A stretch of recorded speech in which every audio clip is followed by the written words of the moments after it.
এই পৃষ্ঠায় যে ছকটি রয়েছে সেটি আমরা পূরণ করব বিভিন্ন ধরনের পদার্থের আকৃতির ভিন্নতা। আকৃতির ভিন্নতাটা কিভাবে? ইরেজার ও পানির আকৃতি পরীক্ষা করি। এখানেও দুটি বিষয় দিয়ে তোমাদের বোঝানো হয়েছে। একটি পাত্রে ইরেজারটি নেই এবং ইরেজারের আকৃতি কেমন তা পর্যবেক্ষণ করে দেখি। এখন ইরেজারটি বিভিন্ন পাত্র নিয়ে পর্যবেক্ষণ করি। ইরেজারটির আকৃতির কোনো পরিবর্তন হয়েছে তা খাতায় লিখি। এখন একটি গ্লাসে কিছু পানি নিয়ে এবং পানির আকৃতি কেমন দেখতে পাচ্ছি লিখে রাখি। এসব ভিন্ন ভিন্ন কয়েকটি পাত্রে গ্লাসের পানি ঢেলে দেখি পানির আকৃতির কোনো পরিবর্তন হতে দেখা যায়, লিখে রাখি। এখানে বোঝাতে যাচ্ছে যে পানির কি কোনো আসলে আকৃতি আছে। এবং এখানে আরেকটি বিষয় দেওয়া হয়েছে ইরেজার। ইরেজারের আকৃতি আছে কিনা বা পানিরও আসলে সেই সাথে আকৃতি আছে কিনা। এখানে আবার দুটি পাত্রে পর্যবেক্ষণ করা হয়েছে, একটি পাত্রে না, দুটি পাত্র মিলে পর্যবেক্ষণ করা হয়েছে এবং সেই অনুযায়ী এখানে মন্তব্য লিখতে হবে। তো প্রথম বস্তুটি হচ্ছে ইরেজার পাত্র 1। ইরেজারটা যখন কোনো 1 নম্বর পাত্রে রাখবে তখন আকৃতি অপরিবর্তিত থাকবে। আকৃতি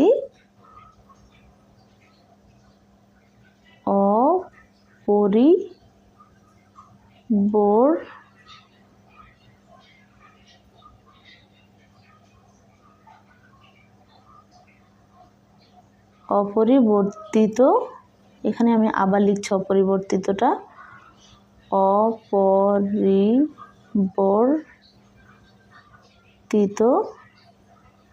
থাকবে। দ্বিতীয় পাত্রটিতে থাকলে আকৃতি একই, আমরা একই লিখে দিই, কারণ এটিতেও অপরিবর্তিত থাকবে, যেহেতু জায়গা কম আছে একই লিখে দেই। কারণ ইরেজারটা হচ্ছে একটি কঠিন পদার্থ। ইরেজার যেহেতু শক্ত আকৃতির, এটি হলো কঠিন পদার্থ, তাই কঠিন পদার্থের কোনো আকৃতির পরিবর্তন হয় না। আমরা মন্তব্যে লিখব কঠিন পদার্থের নির্দিষ্ট আকৃতি আছে।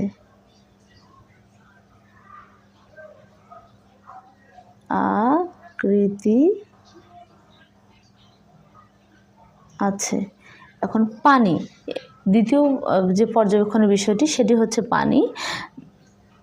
দ্বিতীয় পাত্রে এর আকৃতি ধারণ করে।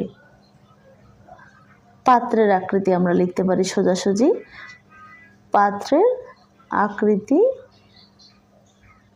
ধারণ করে। এবং দ্বিতীয় পাত্রের মধ্যে যেটি আমরা পর্যবেক্ষণ দেখতে পাই এর আকৃতিও ধারণ করে, অর্থাৎ দ্বিতীয় পাত্রের আকৃতি ধারণ করে। আকৃতি ধারণ করে কারণ তরল পদার্থের এটি বৈশিষ্ট্য।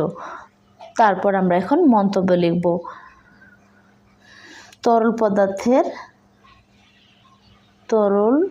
পদার্থ, এটা অনেক লম্বা, আমরা ছোট করে লিখব। তরল পদার্থ যে পাত্রে রাখা হয়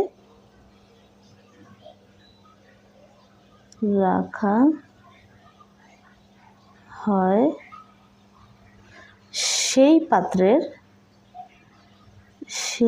পাত্রের আকৃতি ধারণ করে।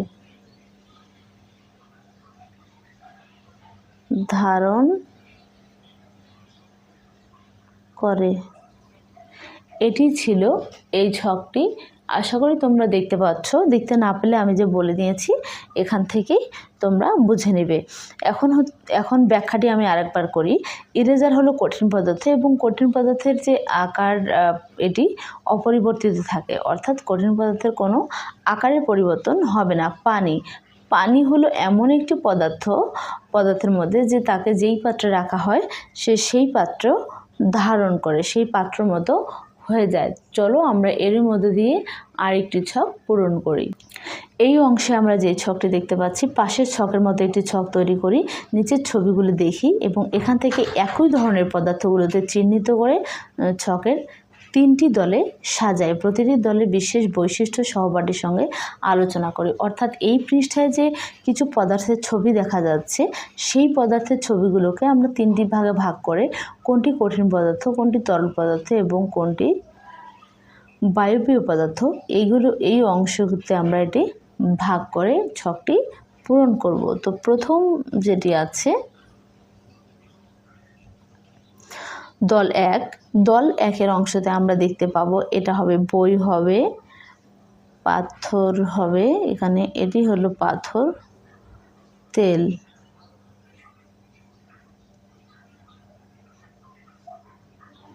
তো চলো আমরা ছকটি পূরণ করি। প্রথম অংশ হচ্ছে বই, পাথর এবং ফল, এখানে দেখা যাচ্ছে আস্ত কলা বা এই ধরনের আরও যেগুলো ফলমূল থাকবে সেটিকে আমরা ধরবো। এখানে আমরা কমলা দেখতে পাচ্ছি, হ্যাঁ, কমলা জুস, এটি তরল পদার্থ হবে এবং আস্ত কমলা কিন্তু কঠিন পদার্থের আওতায় আসবে, আর জুস বের করার পর সেটি কিন্তু তরল পদার্থতে আসবে। তাহলে আমরা প্রথমে লিখি বই, পাথর, আস্ত কমলা।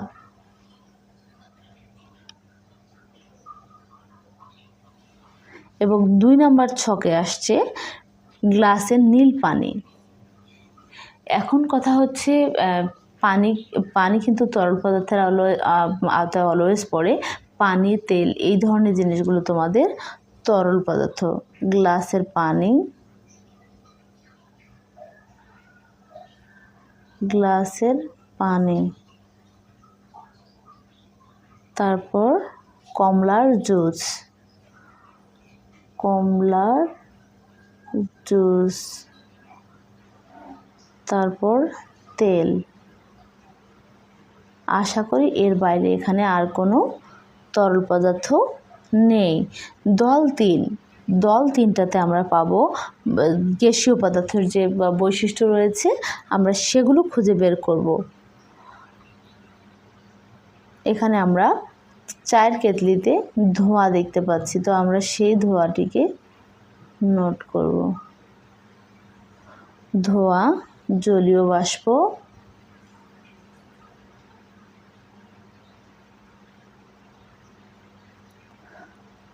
এখানে ধোঁয়া আছে, জলীয় বাষ্প, জলীয় বাষ্প এবং বাতাসের বৈশিষ্ট্য, এটা এই যে ফ্যান দেওয়া আছে এখানে, এই বাতাসটা আমরা বলতে পারি। এটিও একটি পদার্থ, কারণ এগুলো বিভিন্ন ধরনের পদার্থ, এগুলোকে 3টি ভাগে এখানে ভাগ করা হয়েছে। তো এর মধ্যে দিয়ে তোমাদের এই ছকটিও শেষ হলো। আমরা এবার এই অধ্যায়েরই পরবর্তী ছক পূরণ করব। এই ছকটি পূরণ করার আগেও আমরা এটি পড়ে নেব। পাশের ছকের মতো একটি ছক আঁকি, নিচের ছবিতে দেওয়া কঠিন পদার্থগুলো ধরে দেখি। এই পদার্থগুলোর ধরলে অনুভূতি কেমন হয় তা নিচের সহপাঠীদের সঙ্গে আলোচনা করি। তো এই পদার্থগুলো ধরে কেমন ফিল হয় সেটা তোমরা তোমাদের সহপাঠীদের সাথে আলোচনা করবে। প্রতিটি পদার্থের এমন কি বৈশিষ্ট্য আছে যা বাকি পদার্থগুলোতে নেই, সহপাঠীর সঙ্গে আলোচনা করে ছকটি লিখি। প্রতিটি পদার্থের বিশেষ একটি কাজ বা ব্যবহার লিখি। এখন আমরা এই অনুযায়ী ছকটি পূরণ করব। প্রথমটি হলো বস্তুর নাম, এই বস্তুগুলোর নাম কোনটি, কোন পদার্থের, কোনটি, এর বৈশিষ্ট্য কী, এটার ব্যবহার, এই সব কিছু আমরা এখন জানব। বস্তুর নাম হচ্ছে, এখানে আমরা দেখতে পাচ্ছি কি, এখানে আমরা দেখতে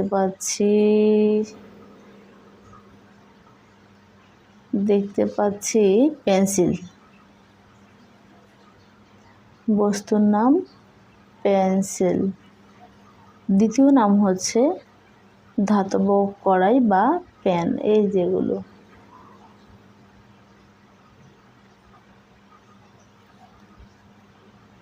প্যান লিখে দেই শুধু এখানে। তারপরের যেটি আছে মোমবাতি,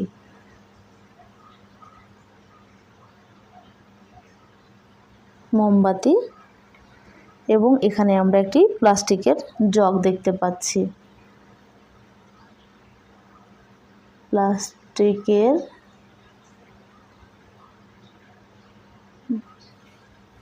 জক, এটা আমার জায়গা বেশি থাকা আমি নিচেও লিখে দিয়েছি। পরেরটার হলো এর বৈশিষ্ট্য কী।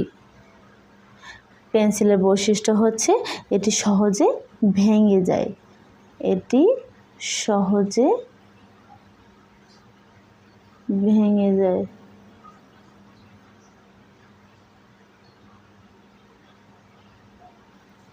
এটি সহজে ভেঙে যায়।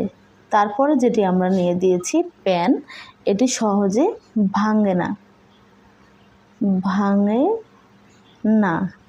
এরপরে আমরা যেটি দিয়েছি মোমবাতি, মোমবাতি গরম থাকলে গলে যায়। মোমবাতি তাহলে বৈশিষ্ট্য কি, গলে যায়। 4 নাম্বার বৈশিষ্ট্য হচ্ছে তাপ সহ্য করতে পারে।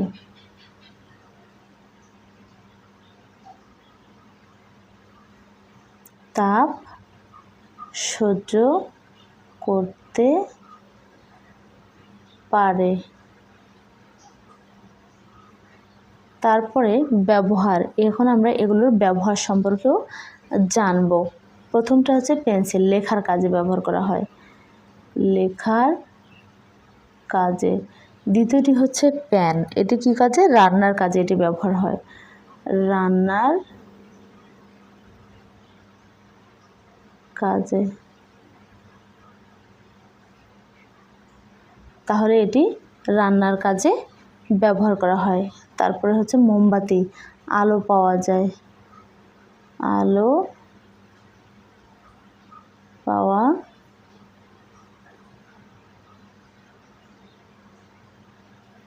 তাহলে এটি আমাদেরকে আলো দেয়। তারপর প্লাস্টিকের জগ, এইটিতে আমরা পানি সংরক্ষণ করি। তা আমরা পানি রাখি এমন করে লিখলেই হবে, পানি রাখা হয়। এই ছিল এই ছকটির বিশ্লেষণ। তাহলে এরই মধ্য দিয়ে আমরা পরবর্তী ছকে চলে যাব।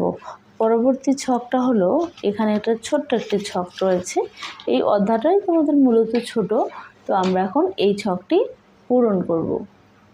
শিক্ষার্থীরা, এই ছকটি হচ্ছে চুম্বক যে পদার্থগুলো কাছে টানে, চুম্বক যে পদার্থগুলোকে কাছে টানে না। এটা আমরা খুবই সহজ অল্প কথার মধ্যে সেরে ফেলবো। লোহার টুকরাকে কাছে টানে, এটা তোমরা জানো, লোহার টুকরা, এবং ছবি কিন্তু নিচে দেয়া আছে। হ্যাঁ, জানালার গ্রিল এখানে আছে, এটা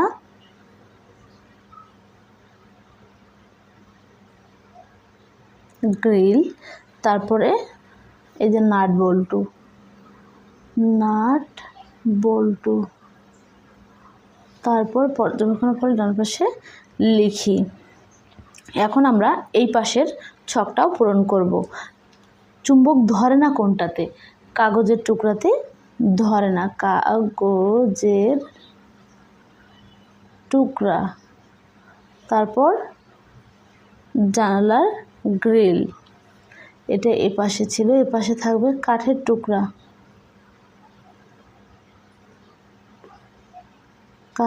কাঠের টুকরা।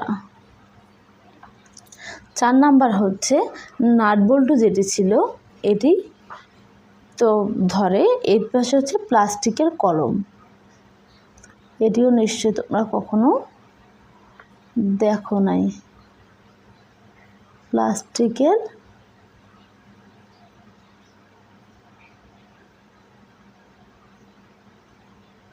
এরই মধ্য দিয়ে আমাদের এই ছকটিও শেষ হলো। আমাদের ভিডিওটা যেহেতু লম্বা হচ্ছে, আমরা এই ছকগুলো তো মূলত দুটি ভাগে ভাগ করব। তোমাদের ধন্যবাদ, আজ এই পর্যন্তই। ছক পূরণ করা এত ঝামেলার, এই জন্য তোমাদের এই ঝামেলার সমাধান নিয়ে এসেছি আমি, রুমানা পারভিন। তো আমি তোমাদের আজকের 4র্থ অধ্যায় থেকে সবগুলো ছক একাধারে একটি ভিডিওর মধ্যে দেখানোর চেষ্টা করব, এবং তার পরের ভিডিওতে তোমরা সমস্ত প্রশ্নের উত্তর পেয়ে যাবে। তো সবাই দেরি না করে আমাদের আজকের ক্লাসে জয়েন হয়ে যাও। তো এখন আমরা 4র্থ পৃষ্ঠার 44 নম্বর, 4র্থ অধ্যায় যে 44 নম্বর পৃষ্ঠা আছে, সেখান থেকে আমরা শুরু করব মূলত। তো চলো আমরা প্রথম ছকটি যেটি আছে এটি পূরণ করি। এটি আমরা ছকটি পূরণ করার আগে তাহলে আমাদের একটু পড়ে নিতে হবে। বায়ু এক ধরনের পদার্থ, আমরা জেনেছি সকল পদার্থেরই ওজন ও আয়তন আছে। বাতাসেরও কি ওজন ও আয়তন আছে? নিচের ছকটির মাধ্যমে আমরা এটি করি এবং বাতাস একটি পদার্থ কিনা সেটি যাচাই করব। এখন কথা হচ্ছে আসলেই তো বাতাস যে আমরা দেখতে পারি, এটার কি ওজন আছে, এটা কি আয়তন আছে? আমরা এই সম্পর্কে একটি পরীক্ষা করে দেখব। সেই পরীক্ষাটা এখানে আছে ইতিমধ্যে দেয়া। সেই পরীক্ষার ফলাফলটা কি দাঁড়ায়, এখানে তো বিভিন্নভাবে বোঝানো আছে। সেটির ফলাফলটা কি দাঁড়ায় সেটি মূলত আমরা ব্যাখ্যা করব। নিচের ছকের মতো একটি ছক তৈরি করে ফু দিয়ে বেলুনটি ফোলাই। বেলুনের আয়তনের কি পরিবর্তন হচ্ছে লক্ষ্য করি এবং ছকে লিখি। মানে তোমরা যে বেলুনটা ফোলাচ্ছ সেটির কি কোনো আকারের কি কোনো পরিবর্তন আছে বা আয়তনের কি কোনো পরিবর্তন হচ্ছে, নাকি বেলুনটি তেমনই রয়ে যাচ্ছে, এটি বোঝানো হচ্ছে। চুপসানো ফুটবলটি কেমন ভারী তা হাতে নিয়ে দেখি। পাম্পের সাহায্যে বলটিকে বাতাস ভরার পর বলের ওজন ও আয়তনে পরিবর্তন হয়েছে কিনা তা লক্ষ্য করি। এরই উপর মূলত তোমাদের এই ছকটি পূরণ করতে হবে। বাতাস ভরলে কি হয়? বেলুনের আয়তন কি বেড়ে যায়? হ্যাঁ, বেলুনের আয়তন বেড়ে যায়। তোমরা এখানে লিখবে হ্যাঁ, বেলুনের আয়তন বেড়ে যায়। আমি এটি তোমাদের আবার ব্যাখ্যাও করব। আয়তন বেড়ে যায়। দ্বিতীয়টি হচ্ছে ফুটবল কি ভারী হয়ে যায়? যদি তোমরা নিশ্চয়ই তোমরা এই পরীক্ষাটা নিজেরাও করবে, অবশ্যই ফুটবলটি ভারী হয়ে যায়। হ্যাঁ, ফুটবলটি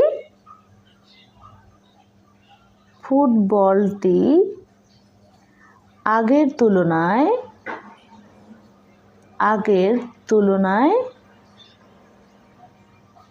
ভারী হয়। এখন 3 নাম্বারটি হচ্ছে ফুটবলের আয়তন কি বেড়ে যায়? ফুটবলের আয়তন বেড়ে যায়। এটিও হ্যাঁ হবে। হ্যাঁ, আয়তন বেড়ে যায়।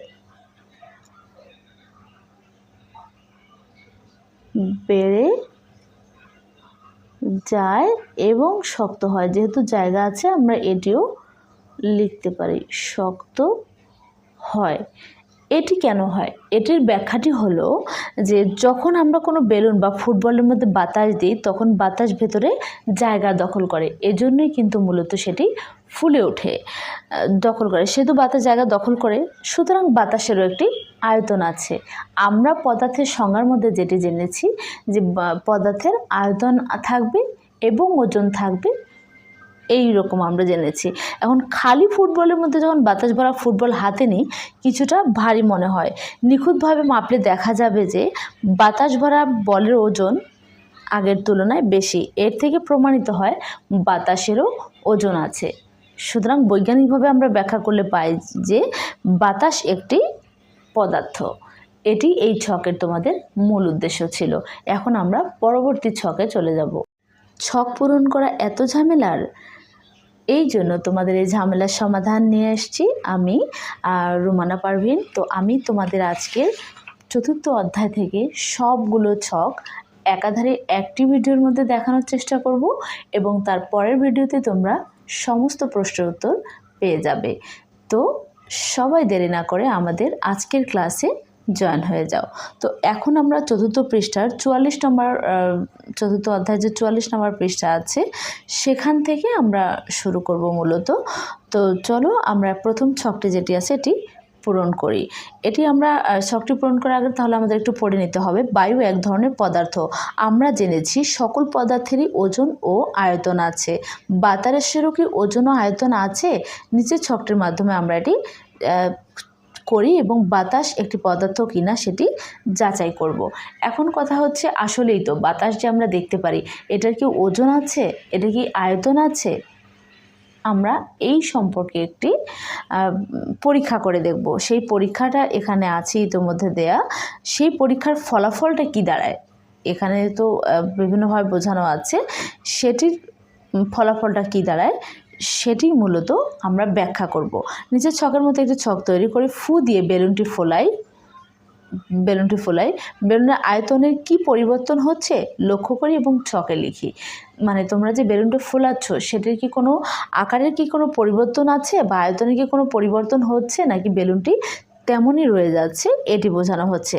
চুপসানো ফুটবলটি কেমন ভারী তা হাতে নিয়ে দেখি। পাম্পের সাহায্যে বলটিকে বাতাস ভরি। বাতাস ভরার পর বলের ওজন ও আয়তনে পরিবর্তন হয়েছে কিনা তা লক্ষ্য করি। এরই উপর মূলত তোমাদের এই ছকটি পূরণ করতে হবে। বাতাস ভরলে কি হয়? বেলুনের আয়তন কি বেড়ে যায়? হ্যাঁ, বেলুনের আয়তন বেড়ে যায়। তোমরা এখানে লিখবে হ্যাঁ, বেলুনের আয়তন বেড়ে যায়। আমি এটি তোমাদের আবার ব্যাখ্যাও করব। আয়তন বেড়ে যায়। দ্বিতীয়টি হচ্ছে ফুটবল কি ভারী হয়ে যায়? যদি তোমরা নিশ্চয়ই তোমরা এই পরীক্ষাটা নিজেরাও করবে, অবশ্যই ফুটবলটি ভারী হয়ে যায়। হ্যাঁ, ফুটবলটি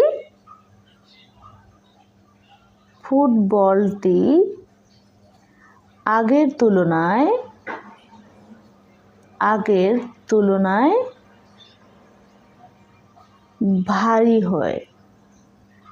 ভারী হয়। এখন 3 নাম্বারটি হচ্ছে ফুটবলের আয়তন কি বেড়ে যায়? ফুটবলের আয়তন বেড়ে যায়। এটিও হ্যাঁ হবে। হ্যাঁ, আয়তন বেড়ে যায়।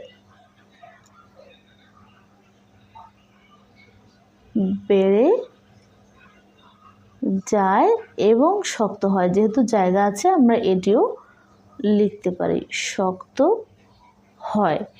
এটি কেন হয়? এটির ব্যাখ্যাটি হলো যে যখন আমরা কোনো বেলুন বা ফুটবলের মধ্যে বাতাস দিই তখন বাতাস ভেতরে জায়গা দখল করে, এজন্যই কিন্তু মূলত সেটি ফুলে ওঠে, দখল করে। সেহেতু বাতাস জায়গা দখল করে, সুতরাং বাতাসেরও একটি আয়তন আছে। আমরা পদার্থের সংজ্ঞার মধ্যে যেটি জেনেছি যে পদার্থের আয়তন থাকবে এবং ওজন থাকবে, এই রকম আমরা জেনেছি। এখন খালি ফুটবলের মধ্যে যখন বাতাস ভরা ফুটবল হাতে নিই কিছুটা ভারী মনে হয়। নিখুঁতভাবে মাপলে দেখা যাবে যে বাতাস ভরা বলের ওজন আগের তুলনায় বেশি। এর থেকে প্রমাণিত হয় বাতাসেরও ওজন আছে। সুতরাং বৈজ্ঞানিকভাবে আমরা ব্যাখ্যা করলে পাই যে বাতাস একটি পদার্থ। এটি এই ছকের তোমাদের মূল উদ্দেশ্য ছিল। এখন আমরা পরবর্তী ছকে চলে যাব।